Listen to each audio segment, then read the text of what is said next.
October, the day of Yom Kippur, the phone rang at the home of Israel's military chief, General David Elazar.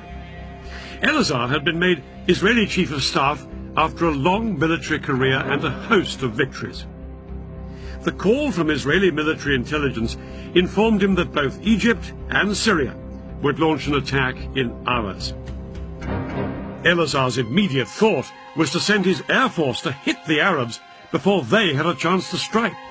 But that decision could only be taken in the halls of power by Israel's politicians, and ultimately that meant one person, Israel's Prime Minister, Golda Meir. This 75-year-old was seen as the Iron Lady of Israeli politics, but she said no to airstrikes. She argued that if Israel was to win international support after the Six-Day War, it had to be seen not as the aggressor, but the victim. Elazar was appalled at his leader's reaction. He was only given permission to mobilize a fraction of the reservists he needed, and yet, within a few hours, his country would face invasion on two fronts. Egypt and Syria were poised to launch their attack.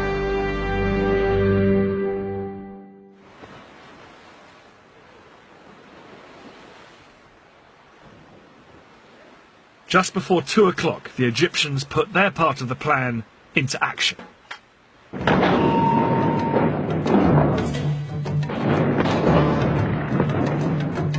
Their assault across the canal on the forts of the Bar Lev line was such a momentous event in Egyptian history, it was later restaged for the cameras.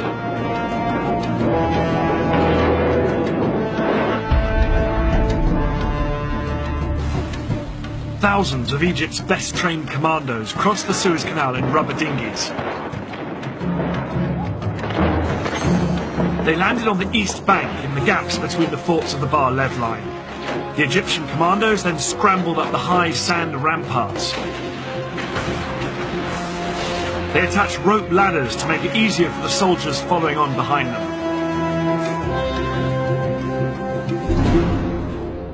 Behind this first wave were 100,000 Egyptian infantry and more than 1,000 tanks waiting to cross the canal. But the biggest obstacle to them were the giant sand ramparts on the Israeli side. These were as much as 60 feet in height. It was impossible for the Egyptian tanks and heavy artillery to climb up and over them. The Egyptians experimented with using dynamite to blow holes in them, but this was found to take far too long. But then one junior engineer officer had a flash of genius. He suggested using high-pressure hoses to blast the ramparts with water from the canal.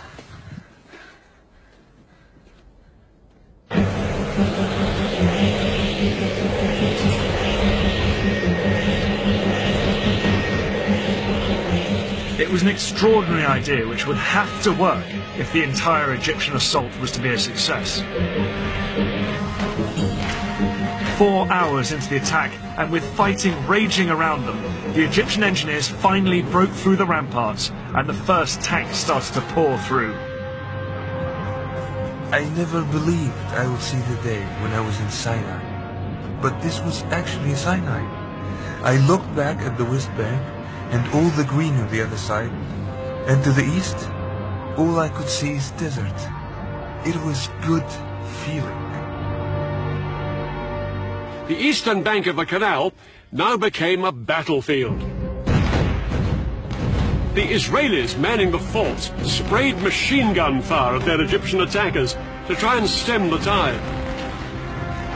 But within 2 hours, 23,000 of Egypt's infantry were on the east bank, and had advanced up to 1 mile into Sinai.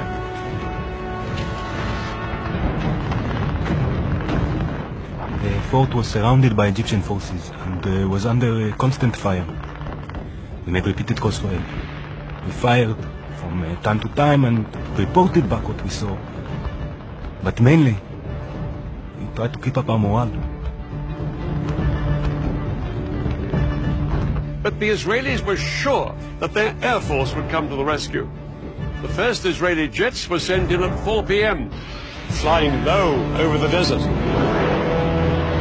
But as they approached the canal, they found themselves under attack from the ground. The Egyptian SAM missiles and anti-aircraft guns caused havoc. As Israeli planes were shot down that afternoon, it soon became clear that Egypt's elaborate air defense umbrella was working. Israel's single greatest weapon, its air force, was virtually powerless to hold back the Egyptian onslaught. The most immediate hope for the Israelis surrounded in the forts were Israeli tanks stationed just a few miles away.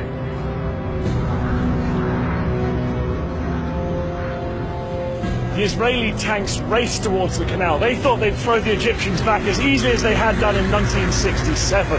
But as they got closer, they found themselves coming under attack from a weapon they'd never faced before. The Saga missile. This Soviet-made weapon was specifically designed to punch through the thick metal armor of tanks. Yet it was small enough to be carried onto the battlefield in a backpack. Unlike bigger anti-tank guns, the Saga could be set up in moments. This lightweight piece of kit was made all the more lethal because the missile could be steered onto its target.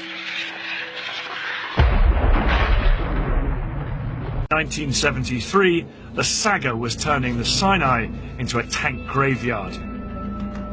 The tanks, which were the pride of Israel's army, were being destroyed by Egyptian infantrymen.